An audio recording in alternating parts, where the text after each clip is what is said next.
The Gestapo had a nickname for her, the Limping Lady. They plastered her face across wanted posters throughout occupied France, offering rewards for information leading to her capture. She was, according to Klaus Barbie himself, the Butcher of Lyon, the most dangerous of all Allied spies. They searched trains, roadblocks, and safe houses obsessively, desperate to find the American woman with one leg who had made absolute fools of them. What they didn't know was that their most wanted target was walking right past their checkpoints, disguised as an elderly peasant woman herding goats across the Pyrenees mountains in winter, her wooden legs screaming with every agonizing step. This is the story of Virginia Hall, the woman the Nazis feared more than any commando unit, and how a farm girl from Baltimore became the only civilian woman in World War II to receive the Distinguished Service Cross, America's second highest military honor. April 1933. A shooting accident in Turkey changed everything. Virginia Hall, 27 years old, brilliant, fluent in French, German, and Italian, with dreams of joining the Foreign Service, was hunting birds near Izmir when her shotgun discharged accidentally. The bullet tore through her left foot. In an era before antibiotics were widely available, gangrene set in fast. Turkish doctors had no choice. They amputated her leg below the knee. Virginia woke up in a hospital bed, stared at the space where her leg used to be, and made a decision that would have broken most people. She named her new wooden prosthetic Cuthbert and refused to let it define her limitations. She applied to the U.S. State Department anyway, determined to serve her country abroad. They rejected her. The Foreign Service had regulations, they explained. Physical disabilities disqualified candidates from diplomatic posts. Virginia could speak 5 languages, had studied at prestigious universities across Europe, and possessed a mind sharp enough to navigate the most complex geopolitical situations. None of it mattered. The wooden leg was a deal breaker. She was devastated, but she didn't give up on Europe. If America wouldn't let her serve, she'd find another way. When World War II erupted in September 1939, Virginia was in Paris, driving ambulances for the French army. She watched the city transform from the glittering capital of art and culture into a place of sandbags, blackouts, and creeping fear. By June 1940, Nazi tanks were rolling down the Champs-Élysées. Virginia fled south, barely escaping ahead of the German advance, and made her way to London. Britain stood alone now, holding out against Hitler's onslaught, and they needed every capable person they could find. Virginia walked into the recruitment office of the Special Operations Executive, Churchill's new spy organization, created to set Europe ablaze through sabotage, espionage, and guerrilla warfare behind enemy lines. The SOE was desperate, unconventional, and willing to take risks that the traditional military wouldn't. They looked at this American woman with perfect French, intimate knowledge of the country, and an obvious physical disability, and they made a calculation. The Nazis would never suspect her. In August 1941, Virginia Hall became one of the first female agents deployed to occupied France. She arrived in Vichy, France, posing as a journalist for the New York Post, a cover that gave her freedom of movement while she built an intelligence network from scratch. Vichy, France was technically unoccupied, governed by a collaborationist regime that answered to Berlin, but it was crawling with Gestapo agents, informants, and French police who arrested resistors and Jews with terrifying efficiency. Virginia settled in Lyon, France's third-largest city and a crucial crossroads for resistance activities. She rented an apartment, filed newspaper stories to maintain her cover, and began the real work: recruiting agents, establishing safe houses, organizing supply drops, and creating escape routes for downed Allied pilots and captured resistance fighters. She moved through Lyon with remarkable ease despite Cuthbert, meeting contacts in cafes, dead-dropping messages in bookstores, and coordinating operations that saved dozens of lives. Her network grew rapidly. She had agents across central France feeding her intelligence on German troop movements, industrial targets, and collaborators. She radioed everything back to London using a suitcase transmitter she nicknamed the Biscuit Tin, broadcasting from different locations to avoid Nazi direction-finding equipment. The Germans had trucks equipped with antenna arrays that could triangulate radio signals, and they were getting better at finding unauthorized transmitters. Virginia never stayed in one place long enough for them to catch her. November 1942 shattered the fragile safety of Vichy France. The Allies invaded North Africa in Operation Torch, and Hitler responded by ordering German troops to occupy all of France. There would be no more pretense, no more semi-autonomous zone. The Wehrmacht poured across the demarcation line, and the Gestapo came with them, armed with arrest lists compiled over years of surveillance. Virginia Hall's name was near the top. The Germans knew an Allied agent was operating in Lyon. They knew she was American, and they knew about the limp. Klaus Barbie, the newly appointed Gestapo commander in Lyon, made capturing her a personal priority. Barbie was 29 years old, coldly efficient and utterly ruthless. He would later earn his nickname by torturing resistance members and personally ordering the deportation of 44 Jewish children from an orphanage to Auschwitz. He wanted Virginia badly, but she had already begun her escape. The journey ahead was supposed to be impossible for someone with a prosthetic leg, especially in winter. Virginia had to cross the Pyrenees mountains on foot, traversing 50 miles of brutal terrain in November snow to reach neutral Spain. The mountain passes rose over 8,000 feet. The paths were treacherous even for experienced climbers with 2 good legs, and German patrols had increased along the French side of the border. Virginia disguised herself as an elderly peasant woman, complete with a peasant dress and a headscarf that hid her distinctly American features. She joined a small group of refugees and resistance fighters making the same desperate crossing. They hiked through frozen forests, climbed rocky slopes where one wrong step meant a fatal fall, and slept in caves to avoid detection.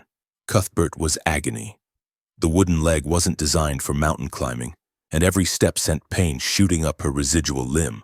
The skin broke down, blood soaked through her sock, and still she kept moving. She radioed London at one point during the journey with a message that would become legendary in intelligence circles. "Cuthbert is giving me trouble, but I can cope."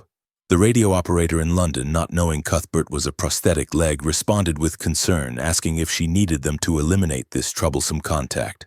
Virginia pressed on, saying nothing more. After 3 days of hell, she crossed into Spain, collapsing on the other side, barely able to walk. Spanish authorities arrested her immediately. Spain was neutral but sympathetic to the Axis, and they routinely imprisoned refugees trying to reach Allied territory. Virginia spent weeks in a Spanish prison before the British embassy secured her release. She made her way to Madrid, then to London, arriving in January 1943 exhausted, injured, and ready to go back. The SOE had other plans. They'd lost too many agents in France, and Virginia's cover as a journalist was completely blown. Every Gestapo office in France had her description, her photograph, and orders to arrest her on sight. Sending her back would be suicide. But Virginia didn't travel across the Atlantic, survive the Pyrenees, and endure Spanish prison just to sit out the war in London. She transferred to America's newly formed Office of Strategic Services, the OSS, predecessor to the CIA, and volunteered to return to France despite the extraordinary risks.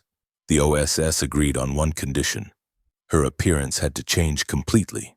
They couldn't send back the same Virginia Hall the Nazis were hunting. She would need a new identity, a new look, a new legend, spy terminology for a fake background story. Virginia transformed herself. She bleached her dark hair gray, wore peasant clothing that made her look older and poorer, studied dental techniques to change her bite pattern slightly, and practiced walking with a shuffling gait that disguised the distinctive rhythm of her prosthetic leg. She became Marcelle Montaigne, an elderly French peasant woman from the countryside, completely unremarkable and invisible. In March 1944, just 3 months before D-Day, Virginia Hall parachuted back into occupied France. This time, she landed in Brittany, far from Lyon, where the Gestapo knew her face. Her mission was simple in concept, brutally difficult in execution. Prepare the French resistance in central France for the Allied invasion, organize sabotage operations against German infrastructure, and coordinate resistance activities with the massive military operation that everyone knew was coming. Virginia settled in the countryside of the Haute-Loire region, a remote mountainous area where the Maquis, rural resistance fighters, operated in scattered groups. She posed as an elderly farmer, tending goats and milking cows, behaviors so mundane that German patrols passed her without a second glance. At night, she transformed into Diane, the OSS agent who coordinated arms drops, trained resistance fighters, and planned sabotage operations across the region. The work was exhausting and dangerous. She hiked miles across rough terrain on Cuthbert, met with resistance leaders in barns and forests, and radioed coordinates to London for supply drops. Allied planes flew over in darkness, dropping containers filled with weapons, explosives, ammunition, and supplies that Virginia's network retrieved and distributed. She taught farmers and shopkeepers and students how to use British Sten guns, how to plant explosives on rail lines, and how to coordinate attacks without getting caught. As D-Day approached, Virginia's operations intensified. She identified key targets: railroad bridges that carried German reinforcements toward Normandy, telephone lines that connected Wehrmacht units, and fuel depots that supplied panzer divisions. The goal was to create chaos behind German lines, to delay and confuse their response when the invasion finally came. On June 6, 1944, when Allied forces stormed the beaches of Normandy, Virginia Hall's resistance networks across central France erupted into action. They blew up bridges, derailed trains, cut communication cables, and ambushed German convoys trying to reach the front. The attacks were so effective that German reinforcements were delayed by days or even weeks. Divisions that should have reached Normandy in 48 hours took 2 weeks to arrive, giving Allied forces crucial time to establish their beachhead. Virginia's reports to London documented the devastation: destroyed locomotives, severed supply lines, and hundreds of German casualties. She had transformed scattered resistance groups into an effective guerrilla force that tied down German divisions and prevented them from concentrating against the invasion. But the work came at a terrible cost. The Gestapo intensified their crackdowns, conducting brutal reprisals against French civilians suspected of aiding the resistance. They executed hostages, burned villages, and tortured captured resistance fighters for information about the networks they suspected were operating in the region. Virginia's agents were arrested, interrogated, and sometimes killed. She moved constantly, never sleeping in the same place twice, always aware that betrayal could come from anywhere. The isolation was crushing. She couldn't reveal her true identity to anyone except her most trusted contacts. Couldn't let anyone know that the elderly peasant woman herding goats was actually the American spy the Nazis had hunted for years.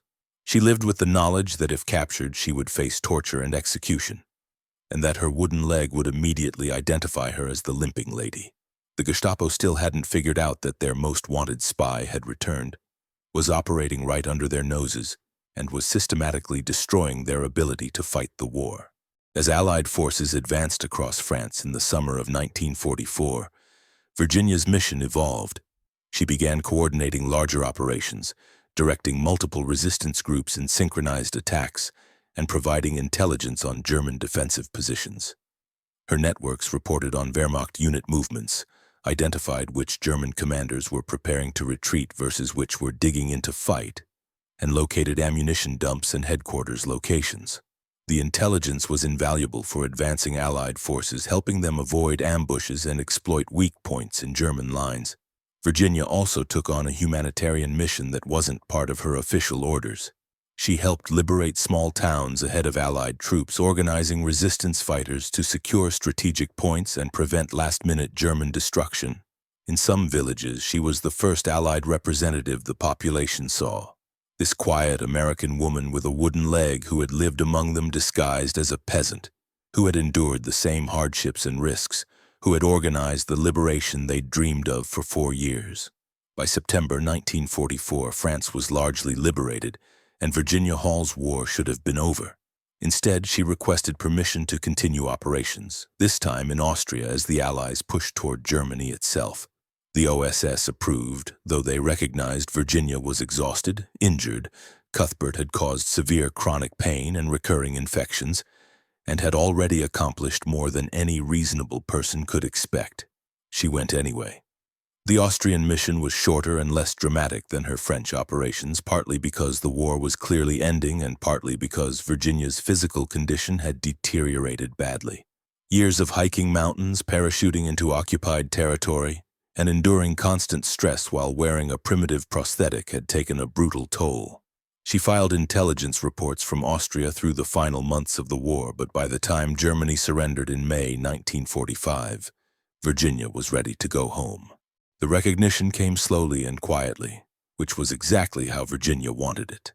In September 1945, General William Donovan, head of the OSS, presented Virginia Hall with the Distinguished Service Cross in a private ceremony at his office. Virginia specifically requested that the ceremony not be public. She was a spy, and spies didn't seek publicity or glory. She was the only civilian woman in the war to receive the decoration, an honor usually reserved for soldiers who performed extraordinary heroism in combat. The citation praised her extraordinary heroism in connection with military operations against the enemy, and noted her courage in returning to occupied France despite the exceptional dangers. Donovan pinned the medal to her jacket, shook her hand, and Virginia returned to relative obscurity. She never sought fame, never wrote a memoir, never appeared on talk shows or lecture circuits to discuss her exploits. When France awarded her the Croix de Guerre, she accepted it quietly and moved on. Recognition wasn't why she'd done it. After the war, Virginia faced the same bureaucratic obstacles that had defined her early career.